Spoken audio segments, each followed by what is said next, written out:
What's up, everybody? Welcome to a brand new episode of MUT Tips. I'm your host, Sean Taylor from the Made Up Theater, and before we jump in, make sure to like the video, leave a comment, and as always, subscribe on YouTube down below to be informed of upcoming videos and live streams. Ring that bell. Now let's jump into today's topic, 6 video games for improvisers. Today's video is going to be a little bit different because in addition to improv, one of my favorite things to do is to play video games. And when you think of video games, you might think of, like Super Mario or Call of Duty or those type of games. But there are a lot of games out there that have really great benefits for improvisers. So today I'm going to go over a few of these. Games that you can play by yourself, as well as games that you can play with maybe your group or your ensemble. These are great ways to delve into the skills that we take to the stage. The first 2 games I'm gonna go over are single player games, so games that are meant to be played on your own, starting with Papers, Please. Papers, Please is a puzzle game where your goal is to operate a border inspection checkpoint in the fictional location of Arstotzka. In this game, you have a daily objective of checking for discrepancies in passports and other documents from numerous immigrants, all while collecting income to help your family survive. Now you might be asking yourself, Sean, what does this have to do with improv?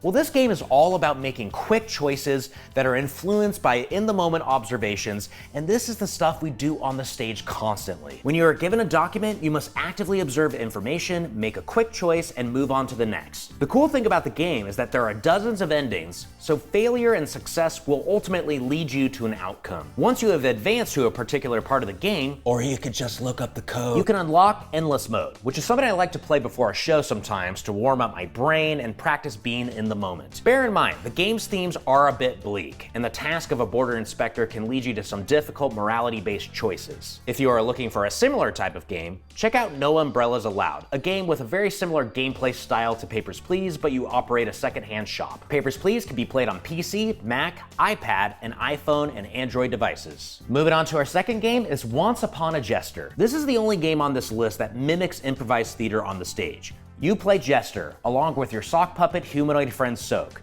Together you perform theatrical plays for several villages, and each play has various off-the-cuff moments that the player gets to fill in. Before each show, you can interact with characters and overhear villagers to get a sense of what type of performance they are craving.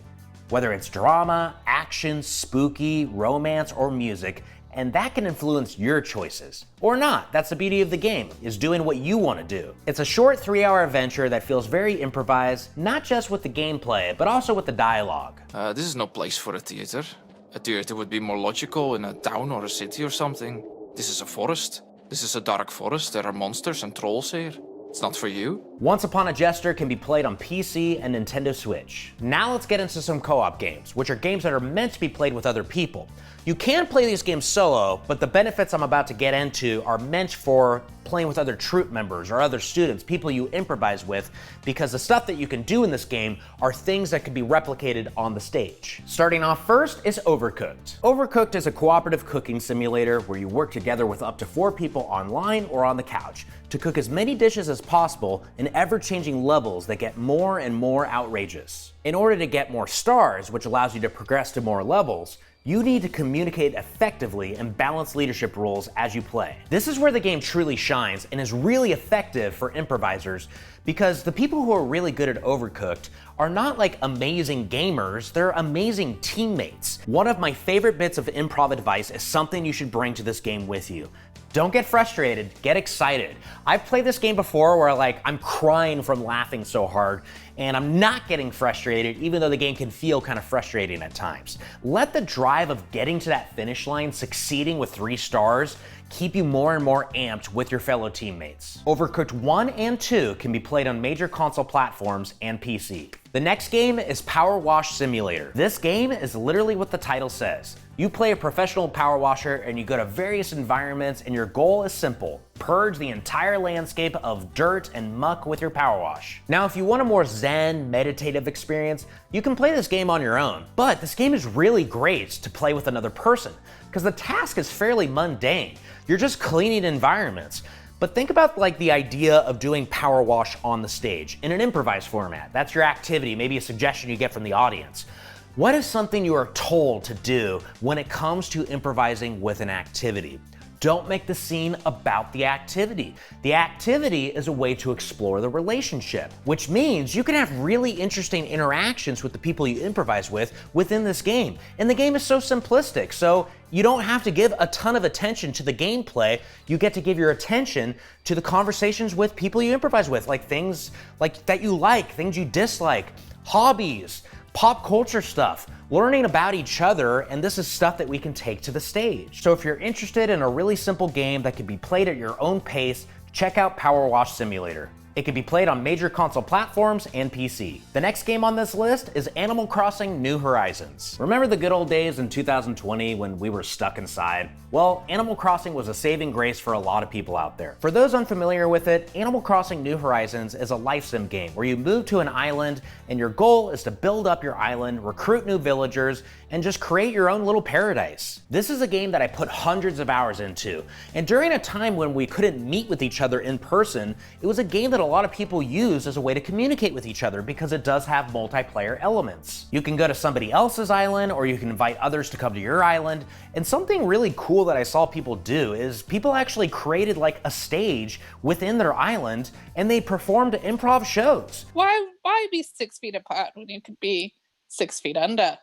Even though Animal Crossing New Horizons has been around for a while, it's still as relevant as ever for improvisers. Just get with your fellow students, fellow improvisers, visit each other's islands, and just hang out with each other, or heck, do a fully improvised show, create your own stage, and have at it. It's another great way to practice the skills of improv in a different platform. Animal Crossing New Horizons is available exclusively on the Nintendo Switch. And last but not least, gotta give them a big shout out, the Jackbox Party Packs. The Jackbox Party Packs are a series of games that are released annually, and they contain various games that are great fun to play with fellow improvisers. I love to bust these out, especially during game nights. A few of my favorites are Quiplash from Party Pack 2, 3, and 7, which is a game all about coming up with the funniest answer to various prompts in hopes of getting votes from fellow players. Another great game is Push the Button, which is in Party Pack 6. This is a fun social deduction game where a few people are classified as aliens amongst a ship full of crew members, and your goal is to use various exercises and games trying to figure out who the aliens are. If you're looking to tell jokes, Joke Boat from Party Pack 6 is just for you. This is a game where you're given the setup to a joke and you have to provide the punchline. The setup also involves a user-generated prompt that one of the other players gave. During a one-on-one joke-off, you get to tell your jokes in hopes of getting the most votes as a way to get the most points. And one more of my recommended games is Talking Points. Talking Points is in Party Pack 7, and it's essentially a game about improvising speeches. You have to incorporate text-based prompts as well as images into your speeches in hopes of getting the most points from other players. The Jackbox Party Packs can be played on pretty much anything, including video game consoles, PCs, Macs, as well as some smart TV apps out there. So these are just a few of my recommendations, and a lot of the games are very approachable. You don't have to be a gamer to play them. Anybody can play these things. If you have some recommendations for games that are beneficial to improvisers, hey, leave a comment, I'd love to hear it. And that concludes this episode of MUT Tips, everybody. Thank you so much for checking it out, I really appreciate it. Again, make sure to like, comment, and subscribe. And I will see you next time for a brand new episode of MUT Tips. Bye!